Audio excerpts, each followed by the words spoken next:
Chemical hair டைக்கு bye சொல்லிட்டு natural hair டைக்கு ஹை சொல்லுங்க. அமோனியா சல்ஃபேட் பிபிடி இல்லாமல் தயாரிக்கப்பட்ட ஜிகே நேச்சுரல்ஸோட நேச்சுரல் பிளாக் ஹேர் டை. இவரோட 25 பேர் போகிறதாக ஒரு லிஸ்ட்டை கொடுத்துட்டாங்க. நீங்கள் சிவகாசி பாலகங்கா முன்னாள் எம்எல்ஏ வரைக்கும் அவங்க என்ன கேட்குறாங்க, எனக்கு தொகுதி சீட்டு கேரண்டி கொடுக்கணும், செலவு பண்ணுறதுக்கு 10 கோடி ரூபா கொடுக்கணும். இவருக்கு ஒரு 5 மாவட்டம் கொடுத்துருக்காங்க. 5 ஈரோடு, திருப்பூர், கோயம்புத்தூர், நீலகிரின்னு கொடுத்துருக்காங்க. தொகுதிக்கு 10 கோடி ரூபா செலவு பண்ணால் தான் 350 கோடி செலவு பண்ணால் தான் வர முடியும். அதிமுக அவனுக்கு 50 ஆண்டு கால அரசியல் வரலாறு கொடுத்த இயக்கம். பல ஆயிரம் கோடி சம்பாதிச்சு புஷி ஆனந்தும் ஆதவர்ஜனம் கொடுத்து மாவட்ட செயலாளர் சொல்லியிருக்காங்க. அவன் வண்டியை வாகனத்தை லாரியில் வந்து கூட்டியிருக்கான். இப்போ விஜயை ஏடிஎம்கே கூட்டணி சேர போகிறார். என்டிஏ கூட்டணியில் விஜய் இணைவார். என்டிஏ கூட்டணியில் விஜய் இணைவார். விஜய் எதிர்க்கட்சி தலைவர் ஆவார். யார்? அமித்ஷாக்கு அதான் வேலை. இப்போ இந்த நடக்கிற சிபிஐ விசாரணை நடக்குது இல்லை, விசாரணை விஜயை நோக்கி தான் நகருது. 10 மணி நேரம் விசாரணை. 10 மணி நேரம் விசாரணை நடக்கிற பொழுது விஜய் வளைக்கப்படுகிறார்.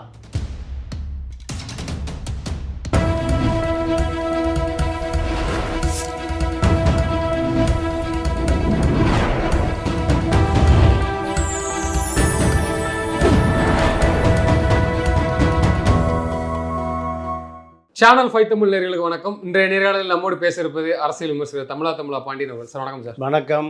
சார், செங்கோட்டையன் ஒரு வார்த்தை நேற்று சொன்னார், இன்னும் பல முன்னாள் அமைச்சர்கள் எம்எல்ஏக்கள் வர இருக்கிறார்கள் அதிமுகவை சேர்ந்தவர்கள். என்ன பிளான், என்ன கணக்கு, வேற எதுவும் பேசப்படுதா? நீ எத்தனை பேர் போகிறாங்க சார்? இல்லை, யாரும் போக மாட்டாங்க. ஏன்னா செங்கோட்டையனுக்கும் எடப்பாடிக்கும் மிக கடுமையான மோதல் போக்கு உருவாகிவிட்டது. அதுதான் செங்கோட்டையை வெளியேறுவதற்கு காரணம். எடப்பாடி பொறுத்த வரைக்கும் ஓபிஎஸ் மீது என்ன நடவடிக்கை எடுத்தாரோ அதே நடவடிக்கை தான் செங்கோட்டையன் மீது, அதே நடவடிக்கை தான் டிடிவி தினகரன் மீது. 3 நம்ம ஒன்றிணைத்து தான் பார்க்கணும். டிடிவி தினகரன் சசிகலா சிறைக்கு போன பிறகு சசிகலாவால் முதலமைச்சர் ஆக்கப்பட்டவர் எடப்பாடி பழனிசாமி. இந்த முதலமைச்சர் ஆன பிறகு சாதாரண நபர் தினகரன் வீட்டு வாசலில் எடப்பாடி பழனிசாமி முதலமைச்சராக பதவியேற்று கிரீன்வேஸ் ரோட்டில் இருந்து அடையாருக்கு வந்து காத்திருப்பார். யாருக்காக? தினகரனுக்காக. முதலமைச்சருடைய கான்வாய் அப்படியே ரோட்டில் நிற்கும், தெருவில் நிற்கும். தினகரன் சீவி கொண்டு இருக்கிறார், பவுடர் போடுறார், டை அடிக்கிறார், குளிக்கிறார், துணி கும்மிட்டு இருக்கார். இப்படியெல்லாம் எடப்பாடியை அவமானப்படுத்தினார். சரியா? 10 ஆண்டு காலம் தினகரன் எங்கிருந்தார்னு தெரியாது. ஜெயலலிதாவால் விரட்டப்பட்டார். விரட்டப்பட்ட நபருக்கு எடப்பாடி கொடுத்த மரியாதை, ஏன்னா சசிகலாவுடைய தயவுல தான் அவர் முதலமைச்சராக ஆன பிறகு, சசிகலா சிறைக்கு போன பிறகு சசிகலாவுக்கு கொடுக்குற மரியாதையா யாருக்கு கொடுத்தாரு? தினகரனுக்கு கொடுத்தார். தினகரன் என்ன நினைச்சாரு? ஆர்கே நகரில் எம்எல்ஏவாகி முதலமைச்சர் நாற்காலிக்கு வரும்னு நினைச்சார். இதுதான் முரண்பாடு, வேற கொள்கை முரண்பாடெல்லாம் இல்லை. தினகரனை தூக்கி வீசிட்டு அந்த பதவியை தக்க வைத்து கொண்டார். இதுதான் முதலமைச்சர் யார்? எடப்பாடியா தினகரனா? இந்த சண்டை தான் தினகரனை அதிமுக விட்டு வெளியேறுவதற்கு காரணம். ஏன் சசிகலாவும் டிடிவி தினகரன் பேசிக்கிறது இல்லை? உங்கள்கிட்ட தூக்கி தங்க தட்டில் வச்சு கொடுத்துட்டு போன எதை? முதலமைச்சர் நாற்காலி. நீ எடப்பாடியை கட்டுக்குள்ளே வச்சுக்கன்னு சொன்னேன். எடப்பாடி உனக்கு அடிமையாக இருந்தார். முதலமைச்சர் கான்வாயோடு பல நாள் காத்திருந்தார். கிரீன்வேஸ் ரோட்டிலிருந்து முதலமைச்சர் இல்லத்திலிருந்து சட்டசபைக்கு போகிறபோது, தலைமைச் செயலகத்துக்கு போகிறபோது யார் வீட்டில் காத்திருந்தார்? டிடிவி தினகரன் வீட்டில். இதை அப்படியே மெயின்டைன் பண்ணியிருந்தால் உனக்கு அடிமையாக இருந்திருப்பார்.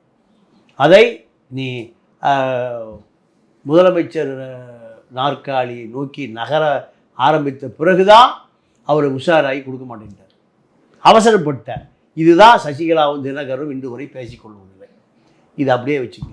அடுத்து ஓபிஎஸ்க்கு வாங்க. ஓபிஎஸ்க்கு இவருக்கு என்ன சண்டை?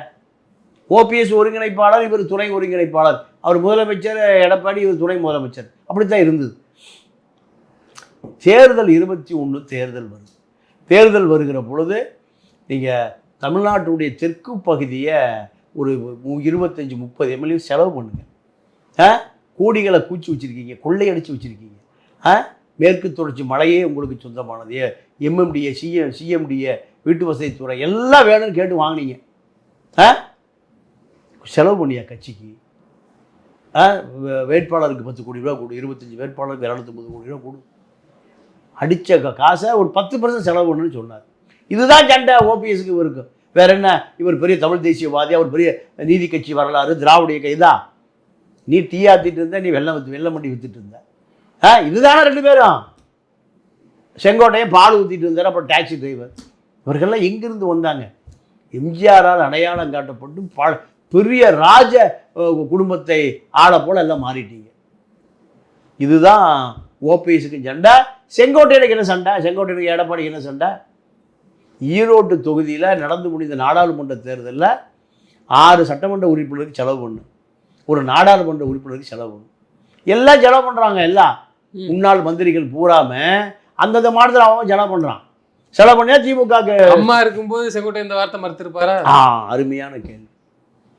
அவங்க மறுத்திருக்கார். 6 மாத காலம் போயஸ் தோட்ட கதவு அடைக்கப்பட்டது. ஒரு 5 கோடி ரூபா செலவு பண்ணி சொல்லி ஒரு வேலை கொடுக்குறாங்க அந்த அம்மா. இவர் செலவு பண்ணல. 6 மாத காலம் இந்த அம்மாவே பார்க்கல. இப்போ தாவேக்காக போயிருக்காரு, அங்கேயும் இதே நிலைமை தானே வரும். இத்தனை தொகுதிங்க நீங்கள் பார்த்துக்கிடுங்க, அங்கேனா மட்டும் செலவு பண்ணுவாரா இல்லை அங்கே வேற செலவு பண்ணலினா? இப்போ இவருக்கு ஒரு 5 மாவட்டம் கொடுத்துருக்காங்க. 5 ஈரோடு, திருப்பூர், கோயம்புத்தூர், நீலகிரின்னு கொடுத்துருக்காங்க. கிட்டத்தட்ட அப்படி பார்த்தா கூட ஒரு 35 தொகுதிக்கு மேலே அவர் கண்ட்ரோல். தொகுதிக்கு 10 கோடி ரூபா செலவு பண்ணா தான் 350 கோடி செலவு பண்ணா தான் வர முடியும். 350 ரூபா கூட ஜிப்பை திறக்க மாட்டார். மணிப்பரசை திறக்கவே மாட்டார். அப்புறம் எப்படி ஜெயிப்பார்? அதிமுக அவனுக்கு 50 ஆண்டு கால அரசியல் வரலாறு கொடுத்த இயக்கம். பல ஆயிரம் கோடி சம்பாதிச்சிருக்க. உங்களோட பிஏக்களே பல ஆயிரம் கோடி வச்சுருக்கானே. ஆனால் நீ அதிமுகவில் நேராக டெல்லிக்கு போய் நிர்மலா சீதாராமனையும் அமித்ஷாவையும் சந்தித்து எடப்பாடி சீட் எனக்கு கொடுக்குன்னு கேட்குறேன். தான் கேட்டாரா? வேற என்ன கேட்க போகிறாரு? நிர்மலா சீதாராமன் சீட்டியாக கேட்க போகிறாரு? டிஎம்சி சீட்டியாக போய் கேட்க முடியாங்க. டெல்லிக்கு ஜெயலலிதா இருக்கும் நீ போயிருக்க முடியுமா? டெல்லிக்கு போய் அதிமுகவனை உடைச்சிட்றேன், அதிமுக பழம் தர்றேன், உரிச்சிட்றேன், எனக்கு எடப்பாடி சீட்டை கொடுங்க. இந்த பேரத்தை தெரிந்து கொண்ட எடப்பாடி உன்னை எப்படி சேர்த்துவார்? எடப்பாடி ஜெயலலிதா இல்லாத அதிமுகவில் 66 எம்எல்ஏ ஜெயிச்சிருக்கான். யார் நம்பி ஜெயிச்சான்? கூட்டம் நேற்று கோயம்புத்தூர் வந்து இறங்கவும் ஏர்போர்ட் கூட்டம் பிச்சுக்கிட்டு நிற்கும். ஆமாம், நீங்கள் விஜய் கட்சி ஆள பூரா அவர் வரவேற்பு கொடுங்க, ஒரு நமக்கு பெரிய மீடியா வெளிச்சம் கிடைக்குதுன்னு புஷி ஆனந்தும் ஆதவர்ஜனம் கூட்டு மாவட்ட செயலாளர் சொல்லியிருக்காங்க. அவன் வண்டியில் வாகனத்தில் லாரியில் வந்து கூடியிருக்கான். இதுதானே வேற என்ன? இது எத்தனை நாளைக்கு? ஒவ்வொரு முறை வரும்போது இந்த கூட்டம் வருமா? இல்லை, இப்போ இன்னொரு வார்த்தை சொல்கிறாரு, இன்னும் முன்னாள் அமைச்சர்கள் எம்பியெல்லாம் வர இருக்கிறாங்க, டிசம்பருக்குள்ளே எத்தனை பேர் வர போகிறாங்கன்னு பாருங்கிறாரா? அது என்ன? நீங்கள் ஜெயலலிதாவிட்ட போனோன்னே இன்டர்காமில் உடனே பேசுவார் செங்கோட்டை. இப்போ விஜய்கிட்ட இன்டர்காமில் பேச முடியுமா? விஜயை பார்க்க முடியுமா? இவரே அங்கே டம்மியாக போயிருக்காரு. முன்னாள் இப்போ இவரோட 25 பேர் போகிறதாக ஒரு லிஸ்ட்டை கொடுத்துட்டாங்க. நீங்கள் சிவகாசி பாலகங்கா முன்னாள் எம்எல்ஏ வரைக்கும் அவங்க என்ன கேட்குறாங்க? எனக்கு தொகுதி சீட்டு கேரண்டி கொடுக்கணும், செலவு பண்ணுறதுக்கு 10 கோடி ரூபா கொடுக்கணும். அப்போது முன்னாள் எம்எல்ஏக்கள் பூரா என்ன கேரண்டி கேட்குறாங்க? எங்களுக்கு தொகுதியும் கொடுத்துடணும், 10 கோடி ரூபா செலவுக்கு கொடுக்கணும். இது விஜய்கிட்ட கேட்டு சொல்லி நாங்கள் வர்றாங்கிறாங்க. எல்லாம் பேரம் தானே, எல்லாம் பணம் தானே. தொகுதியும் கொடுத்து செலவு பணம். ஆமாம் ஆமாம் ஆமாம். எங்களோட பணம் இல்லை, எல்லாம் முன்னாள் எம்எல்ஏக்கள் எங்கிட்ட தான் பணம். அவர் கொடுத்தாருன்னா நாங்கள் வரத்தை இந்த பேரம் தான் நடக்கலை. அப்புறம் எப்படி எல்லாம் போவாங்க? பாலகங்காவே போலியே. முன்னாள் எம்எல்ஏக்கள் பல பேர் பேரெல்லாம் வேண்டாம், அத்தனை பேரும் பேசியிருக்காங்க, இது கேரண்டி கொடுக்கல. அப்புறம் எப்படி போவாங்க? வாய்ப்பே இல்லை. நீங்கள் இப்போது பணம் கொடுத்தா போவாங்க, சீட்டு கொடுத்தா போவாங்க, நோட்டு கொடுத்தா போவாங்க. எல்லா கட்சியிலும் அதான் நிலைமை. விஜய் அந்த நோட்டு ஒரு பைசா எடுக்க மாட்டார். ஜனநாயகன் படத்தினுடைய ஆடியோவில் எங்கே கொண்டு வச்சுருக்காரு மலேசியாவில். அதை யாருக்கு வச்சுருக்காரு? சன் டிவிக்கு. திமுகவை எதிர்ப்பது, திமுகவோட வியாபாரம் செய்வது, இது ஒரு வியாபாரம் தான். அரசியல் என்பது வியாபாரம் தான். விஜய்க்கு இதில் 200 கோடி சம்பாதிக்கிறோம், இதில் 2000 கோடி கிடைக்கும். இதுதான் அரசியல். இன்னொரு பேச்சு என்ன பண்ணுதுன்னா, செங்கோட்டையனை உள்ள அனுப்பியிருக்கிறதே வந்து ஒரு குரூப்பு தான், அதுவுமே ஒரு பிளான், ஒரு இது மாதிரி பேச. என்ன பிளான்? உள்ளே போய் விஜய் கட்சியில் இருக்கிற ஆளை பூரா அப்படியே அண்ணாதிமுக கொண்டு வந்துருக்கா? என்ன பிளான்? அதிமுக ஓட்டை பிரிக்கிறதுக்கு தான், அந்த மாதிரி எடப்பாடி தோக்கடிக்கிறதுக்கு. ஆகவே தான் செங்கோட்டையனை உள்ள அனுப்பிச்சிருக்கிறாங்க. உள்ள இப்போ விஜயே ஏடிஎம்கே கூட்டணி சேர போறாரு. எடப்பாடி கூட்டணி, என்டிஏ கூட்டணியில் விஜய் உள்ள வர போறாரு. என்ன சார் சொல்றீங்க? ஆமா, இதெல்லாம் பழைய கதை. நீங்க இப்போ குழந்தையா இருக்கீங்க பாவம். என்டிஏ கூட்டணியில் விஜய் இணைவார். யாரு? அமித்ஷாக்கு தான் வேலையை.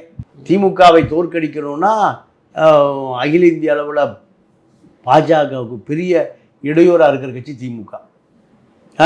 இந்த இந்தியா கூட்டணிக்கு 40 சீட் ஜெயிச்சு கொடுத்துருக்கு தமிழ்நாட்டிலிருந்து, ராகுல் பிரதமர் ஆவார். அப்போது அவர்களுக்கு திமுக எப்படியாவது வர விடாமல் பண்ணிடணும். தமிழ்நாட்டில் முதல்ல சட்டமன்ற தேர்தல் தோற்கடிச்சு அப்புறம் நாடாளுமன்ற தோற்கடிக்கணும். இதுதான் பிஜேபியினுடைய அஜெண்டா. இந்த அஜெண்டாவுக்கு திமுகவை சட்டமன்ற தேர்தல் தோற்கடிப்பதற்கு அதிகாரம் இல்லாமல், ஆளுங்கட்சி இல்லாமல் பண்ணுவதற்கு எடப்பாடி தான் முதலமைச்சர் கேண்டிடேட். நான் தான்ங்கிறாரு விஜய்.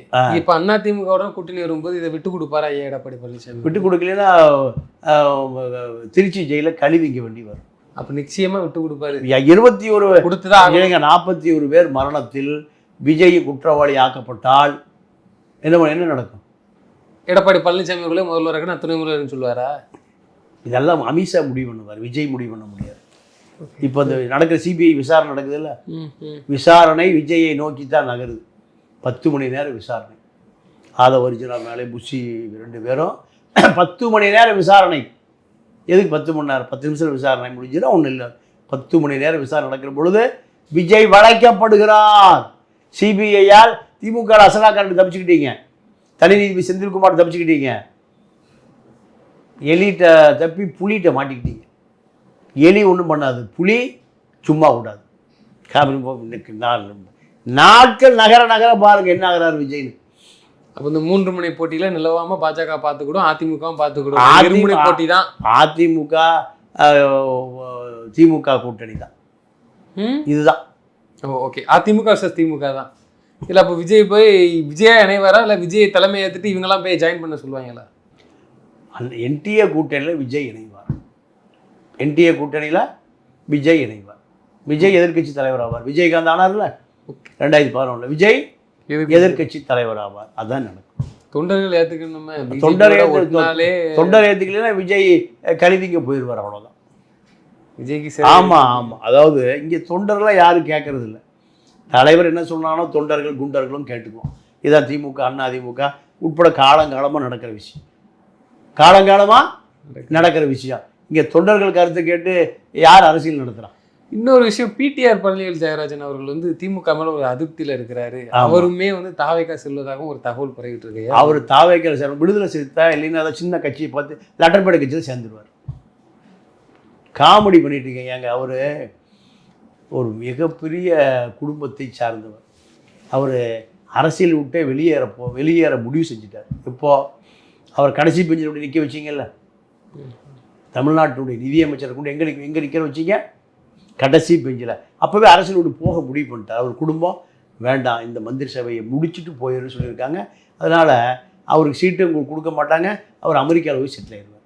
அவர் மலிவான அரசியல்வாதியோ தெருப்பாடகனும் அல்ல. அவர் உலக வங்கியில் ஒரு வங்கியினுடைய துணைத் தலைவராக இருந்து கோடிகளில் சம்பளம் வாங்கிய ஒரு ஆங்கிலேய பெண்மணியினுடைய கணவர். அவர் நாளாந்தர அரசியல்வாதி அல்ல, நாளாந்தர தெருவில் நின்று பேசுகிற அரசியல்வாதி. அதெல்லாம் இதெல்லாம் யாரும் மனநோயாளிகள் கிளப்பி விட்ட செய்தி. அதெல்லாம் வாய்ப்பே இல்லை.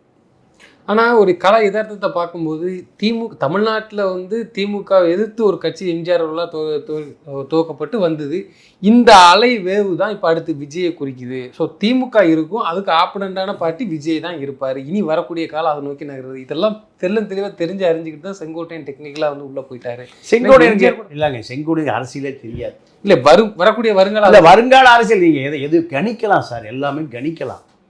ஆனா அதிமுகவுடைய வாக்கு வங்கி எவ்வளவு பலவீனமான நிலையிலையும் 20 to 25% குறைஞ்சதே இல்லை. ரெட்டலைக்காண்டி விழுங்க. இது இந்த பக்கம் சூரியனுக்காக விழுகும். இதை 75 ஆண்டு காலமா யாரும் உடைக்கவே முடியும். உடைத்தது ஈழ பிரச்சனை, சீமானுக்கு ஒரு 7% வந்தது. அடுத்து விஜயகாந்த் உடைச்சார் 2 கட்சிகளையும் எதிர்த்து. கடைசியாக அதிமுகவால் விலைக்கு வாங்கப்பட்டார் விஜயகாந்த், 14% வாங்கினார். அதோடு தமிழ்நாட்டினுடைய எதிர்கட்சியுடைய சகாத்தமே முடிஞ்சு போச்சு. ஆளுங்கட்சியிடம் விலை போகக்கூடியவர் மக்கள் முடிவு பண்ணிட்டாங்க. ஆளுங்கட்சியில விஜயும் விலை பெறுவார், அது அதிமுகவா பாஜக. இதுதான் இப்போ தமிழ்நாட்டு அரசியல். விஜய்க்கு விலைக்கு வாங்கக்கூடிய ஒரு பெரிய கட்சி பாஜக தான். 500 கோடி விட்டுட்டு இருந்தாருன்னா செங்கோட்டையன் பேசுறாரு. இவ்வளோ பெரிய 500 கோடினா பாஜக 5000 கோடி கொடுப்பான். எவ்வளவு? பாஜக நினைத்தால் 5000 கோடி கொடுப்போம். இப்போ திமுக தோற்கடிக்கப்பட வேண்டும் என்பதுதான் பாஜகவுடைய விருப்பம். எடப்பாடி வர்றதுங்கிறது 2வது தான். முதல்ல திமுக தோற்கடிக்கப்பட வேண்டும்.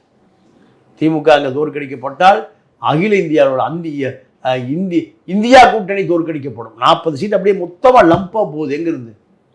தமிழ்நாடு பாண்டிச்சேரியிலிருந்து. தமிழ்நாடு 39, பாண்டிச்சேரி 1, 40 சீட் இந்தியா கூட்டணி. 40 நமதே, நாளை நமதே இப்படிங்கிற கோஷத்தை முதல்ல ஒழிக்கும். அதனால தான் பாஜக நமக்கு அசம்பிளி தேர்தல் வேண்டாம், பார்லிமெண்ட்டை பார்த்துக்கலாம், இந்த ரவுண்டு உங்கள் தலைமையில் கூட்டணி வச்சு நீங்கள் போங்க. அதான் காரணம்.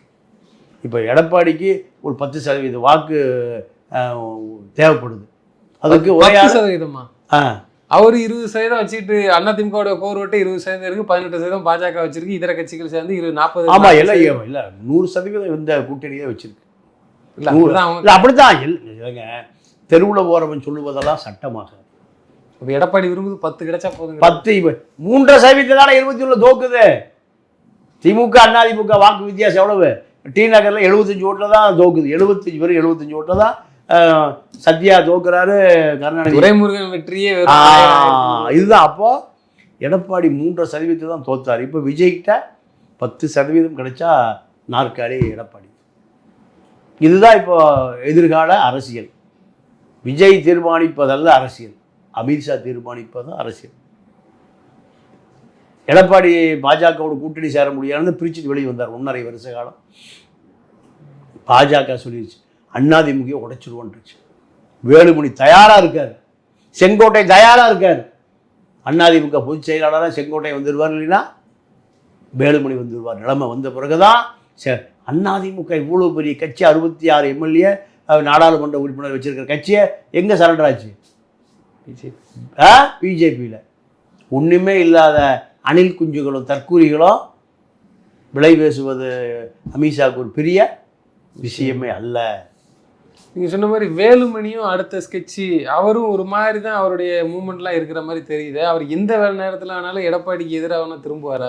ஆமாம், அதிகாரத்துக்கு வந்து பிறகு திரும்புவார். அவர் பாஜகவுடைய ஸ்லீப்பர்சன். அவருக்கு முதலமைச்சர் நாற்காலி மீது ஒரு கண்ணு. செங்கோட்டையனுக்கு ஒரு கண்ணு இருந்தது, இப்போ அந்த கண்ணு போச்சு.